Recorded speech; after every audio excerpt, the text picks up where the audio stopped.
এই ছোট্ট মেয়েটি প্রতিদিন তার মায়ের পা ধুয়ে দিত, অথচ তার মায়ের মারা যাওয়ার 7 দিন হয়ে গিয়েছিল, কিন্তু মেয়েটা তা জানতো না। সে ভাবতো মা শুধু ক্লান্ত হয়ে ঘুমিয়ে পড়েছে। এরপর যখন সে মায়ের ঠান্ডা শীতল শরীর ছুঁয়ে দেখলো, তখনও সে ভাবলো মা হয়তো অসুস্থ। আর তখনই সে তাড়াতাড়ি করে মাকে ওষুধ দিতে শুরু করলো। তার বিশ্বাস ছিল মা কখনোই তাকে ছেড়ে যেতে পারে না, তাই সে দিন রাত মায়ের সেবা করে গেল যাতে তার মা আবার উঠে বসেন। মাও তার মেয়েকে খুব ভালোবাসতেন, কিন্তু এখন মা কেবল একজন আত্মা হয়ে গেছেন। যখন তিনি দেখলেন তার ছোট্ট মেয়ে কত যত্ন নিয়ে তার দেখভাল করছে, তখন তিনি কান্নায় ভেঙে পড়লেন। একদিন আশেপাশে প্রতিবেশীদের বাড়িতে অদ্ভুত গন্ধ আসতে লাগলো। তখন কেউ একজন মেয়েটির বাবাকে খবর দিল।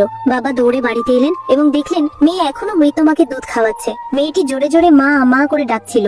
বাবা তাকে জড়িয়ে ধরলেন, তাকে বোঝালেন, কিন্তু সে মায়ের হাত ছাড়তে রাজি ছিল না।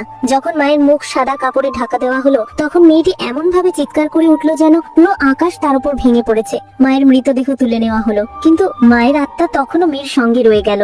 তখনই মেয়েটি একটি কথা শুনতে পেল। কেউ বলছিল লিং পর্বতে এক জীবিত দেবতা আছেন, যিনি মন থেকে করা প্রত্যেকটা প্রার্থনা পূরণ করেন। মাকে ফিরে পাওয়ার আশায় রাতের অন্ধকারে মেয়েটি চুপি চুপি মর্গে পৌঁছালো এবং মায়ের মৃতদেহ চুরি করে বেরিয়ে পড়লো লিং পর্বতের উদ্দেশ্যে। নিজের ছোট ছোট হাত দিয়ে সে মাকে ঠেলা গাড়িতে টেনে নিয়ে চললো। প্রতিটি পদক্ষেপে সে মাটি ছুঁয়ে প্রণাম করত, 3 পা হাঁটতো, তারপর মাথা ঠুকতো, এমন করে 9 বার করত। গ্রীষ্মের তাপদাহে তার কপালে রক্ত ভেসে গেল, শরীরে আঁচড় ও ক্ষত দেখা দিল, তবুও সে থামলো না, কারণ তার বিশ্বাস ছিল মা ফিরে আসবেই। শেষে ক্লান্ত হয়ে সে অজ্ঞান হয়ে পড়লো। এটা দেখে মায়ের আত্মাও কান্নায় ভেঙে পড়ে। ভিডিওটি ভালো লাগলে মেয়েটির জন্য একটি লাইক দিয়ে পার্ট 2 এর জন্য কমেন্ট করুন।